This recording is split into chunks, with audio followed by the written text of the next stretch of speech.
राधे राधे मेरे प्यारे भाइयों बहनों माताओं व बंधुओं। संस्कार की बातें चैनल में आपका स्वागत है। बंधुओं, आज बड़ा शनिवार मैं आपको सुनाने जा रही हूँ शनिवार को सुनी जाने वाली शनि देव की कथा, जिसे सुनने मात्र से मनुष्य के ऊपर यदि शनि देव की साढ़े साती, ढैया या फिर शनि ग्रह से संबंधित कोई भी दोष हो वह दूर हो जाता है।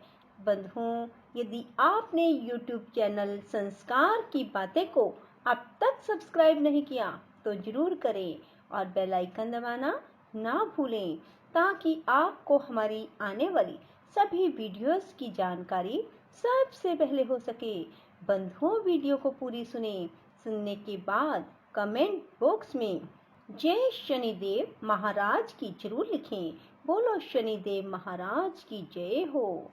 एक समय की बात है। सूर्य, चंद्रमा, मंगल, बुध, बृहस्पति, शुक्र, शनि, राहु और केतु, इन नवग्रहों में आपस में विवाद हो गया कि हम सब में से सबसे बड़ा कौन है। जब आपस में कोई निश्चय ना हो सका तो देवराज इंद्र के पास सभी गए और कहने लगे, आप सब देवताओं के राजा हैं, इसलिए आप हमारा न्याय करके बताएं कि हम नवग्रहों में सबसे बड़ा कौन है। राजा इंद्र इनका प्रश्न सुनकर घबरा गए और कहने लगे, मुझ में सामर्थ्य नहीं है जो किसी को बड़ा या छोटा बताऊं। मैं अपने मुख से कुछ नहीं कह सकता। हाँ, एक उपाय हो सकता है।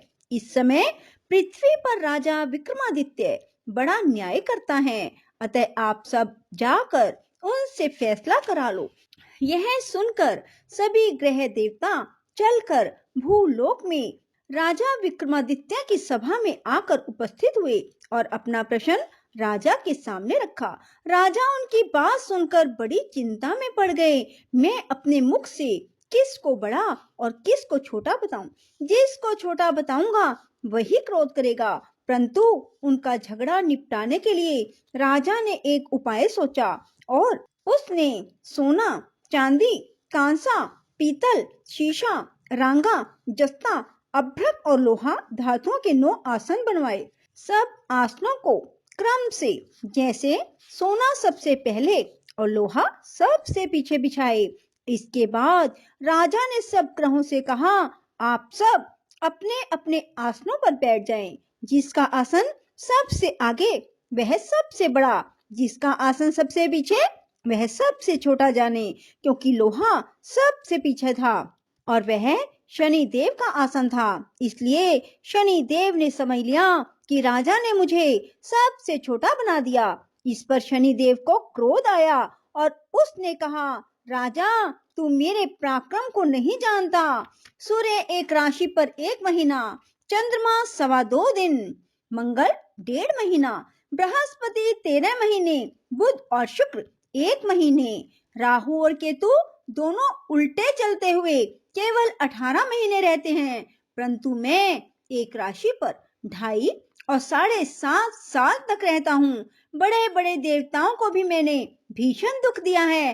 राम जी को 7.5 आई तो वनवास हो गया, रावण को आई तो राम और लक्ष्मण ने सेना लेकर लंका पर चढ़ाई कर दी, रावण के कुल का नाश कर दिया।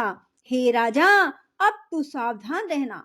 राजा कहने लगा, जो भाग्य में होगा देखा जाएगा। उसके बाद अन्य ग्रह तो प्रसन्नता के साथ चले गए, परंतु शनिदेव बड़े क्रोध के साथ वहां से सिधारे। कुछ काल व्यतीत होने पर जब राजा को 7.5 की दशा आई तो शनिदेव घोड़ों का सौदागर बनकर अनेक सुंदर घोड़ों सहित राजा की राजधानी में आए।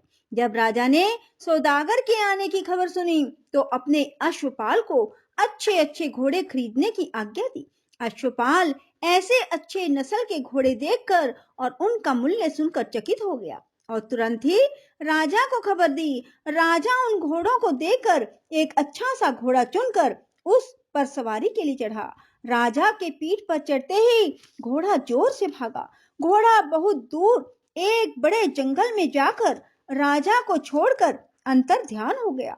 इसके बाद राजा अकेला जंगल में भटकता रहा। बहुत देर के बाद भूख और प्यास से दुखी होकर भटकते भटकते एक ग्वाले को देखा। ग्वाले ने राजा को प्यास से व्याकुल देखकर पानी पिलाया। राजा की उंगली में एक अंगूठी थी, वह उसने निकालकर प्रसन्नता के साथ ग्वाले को दे दी और शहर की ओर चल दिया। राजा शहर में पहुंचकर एक सेठ की दुकान पर जाकर बैठ गया। अपने आप को उज्जैन का रहने वाला और अपना नाम बीका बतलाया। सेठ ने उसको कुलीन मनुष्य समझकर जल पिलाया। भाग्यवश उस दिन सेठ की दुकान पर बिक्री बहुत अच्छी हुई। तब सेठ उसको भाग्यवान पुरुष समझकर भोजन कराने के लिए अपने साथ अपने घर ले गया।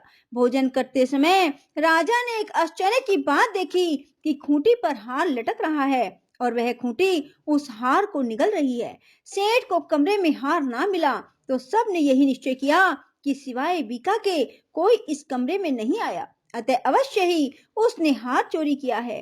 5-7 आदमी इकट्ठे होकर उसको फौजदार के पास ले गए।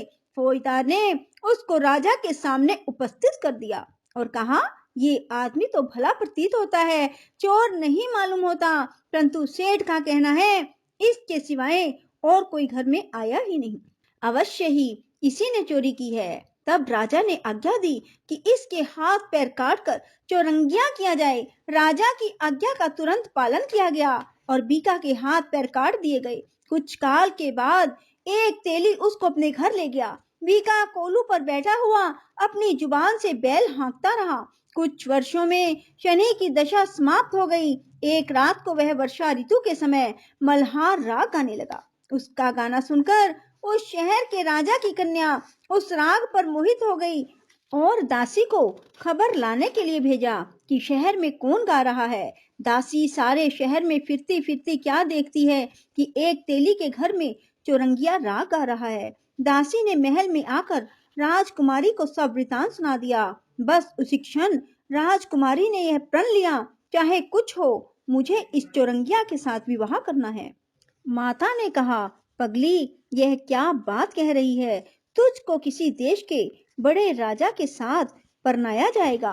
कन्या कहने लगी कि माताजी मैं अपना प्रण कभी नहीं तोड़ूंगी। माता ने चिंतित होकर यह बात राजा को बताई। जब महाराज ने भी आकर यही समझाया कि मैं अभी देश देशांतर में अपने दूत भेजकर सुयोग्य रूपवान और बड़े से बड़े गुणी राजकुमार के साथ तुम्हारा विवाह करूंगा, ऐसी बात तुमको कभी नहीं विचारनी चाहिए। कन्या ने कहा, पिताजी मैं अपने प्राण त्याग दूंगी परंतु दूसरे से विवाह नहीं करूंगी। इतना सुनकर राजा ने क्रोध से कहा, यदि तेरे भाग्य में ऐसा ही लिखा है तो तेरी जैसी इच्छा हो वैसा ही कर।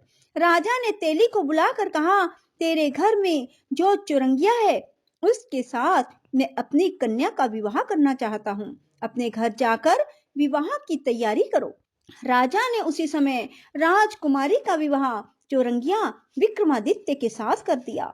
रात्रि को शनिदेव ने विक्रमादित्य को स्वप्न दिया, राजा देखो मुझको छोटा बतलाकर तुमने दुख उठाए। राजा ने क्षमा मांगी। शनिदेव ने प्रसन्न होकर विक्रमादित्य को हाथ पैर दे दिए। तब राजा ने कहा, महाराज मेरी एक प्रार्थना स्वीकार करें, जैसा दुख आपने मुझे दिया ऐसा किसी को ना देना। शनिदेव ने कहा, तुम्हारी यह प्रार्थना स्वीकार है। जो मनुष्य मेरी कथा सुनेगा या कहेगा उसको मेरी दशा में कभी किसी प्रकार दुख नहीं होगा। जो नित्य ही मेरा ध्यान करेगा और चींटियों को आटा डालेगा उसके सब मनोरथ पूर्ण होंगे। इतना कहकर शनिदेव अपने धाम को चले गए। राजकुमारी की आंख खुली, उसने पति के हाथ पांव देखे तो उसे बड़ा आश्चर्य हुआ। राजा ने अपना समस्त हाल कहा कि मैं उज्जैन का राजा विक्रमादित्य हूँ। यह बात सुनकर राजकुमारी अत्यंत प्रसन्न हुई। प्रातःकाल राजकुमारी से उसकी सखियों ने पूछा तो उसने अपने पति का समस्त वृतांत कह सुनाया। सब ने प्रसन्नता प्रकट की और कहा कि ईश्वर ने आपकी मनोकामना पूर्ण कर दी। जब उस सेठ ने यह बात सुनी, वह सेठ विक्रमादित्य के पास आया, उसके पैरों में गिरकर क्षमा मांगने लगा कि आप पर मैं चोरी का दोष लगाया, अतः आप मुझको जो चाहे दंड दें। राजा ने कहा, मुझ पर शनिदेव का कोप था, इसी कारण यह सब दुख मुझको प्राप्त हुआ, इसमें तुम्हारा कोई दोष नहीं। तुम अपने घर जाकर अपना कार्य करो। सेठ बोला कि मुझे तभी शांति होगी जब आप मेरे घर चलकर प्रीति पूर्वक भोजन करेंगे। राजा ने कहा कि जैसी आपकी मर्जी हो वैसा ही करें। सेठ ने अपने घर जाकर अनेक प्रकार के भोजन बनवाए और राजा विक्रमादित्य को प्रीति भोज दिया। जिस समय वे भोजन कर रहे थे, एक अत्यंत आश्चर्य की बात सबको दिखाई दी। जो खूंटी पहले हार निकल गई थी, अब वह हार उगल रही है। जब भोजन समाप्त हो गया तो सेठ ने हाथ जोड़कर बहुत सी मोहरे राजा को भेंट की और कहा कि मेरे शिकवरी नामक एक कन्या है, उसका पानी ग्रहण आप करें। इसके बाद सेठ ने अपनी कन्या का विवाह राजा के साथ कर दिया और बहुत सा दान दहेज दिया। कुछ दिनों तक वहां निवास करने के बाद विक्रमादित्य ने शहर के राजा से कहा, अब मेरी उज्जैन जाने की इच्छा है। राजा और सेठ से विदा लेकर राजकुमारी मनभावनी, सेठ की कन्या शिकवरी दोनों जगह के दहेज में प्राप्त अनेक दास दासी, रथ और पालकियों सहित विक्रमादित्य उज्जैन की तरफ चले। जब शहर के निकट पहुंचे और पुरवासियों ने राजा के आने का संवाद सुना तो समस्त उज्जैन की प्रजा अगवानी के लिए आई। बड़ी प्रसन्नता से राजा अपने महल में पधारे। सारे शहर में बड़ा भारी महोत्सव मनाया गया और रात्रि को दीपमाला की गई। दूसरे दिन राजा ने शहर में यह सूचना कराई कि शनिदेव सब ग्रहों में सर्व ऊपरी हैं। मैंने इनको छोटा बतलाया, इसी से मुझको यह दुख प्राप्त हुआ। सारे शहर में प्रत्येक शनिवार को शनि देव की पूजा और कथा होने लगी। प्रजा अनेक प्रकार के सुख भोगती रही। जो मनुष्य भी शनिवार की इस कथा को पढ़ता अथवा सुनता है, शनि देव की कृपा से उसके सब दुख दूर हो जाते हैं। बोलो शनि देव महाराज की जय हो। राधे राधे, जय श्री कृष्णा। बंधुओं, यदि आपको हमारी वीडियो पसंद आए तो इसे लाइक करें और शेयर भी जरूर करें। धन्यवाद।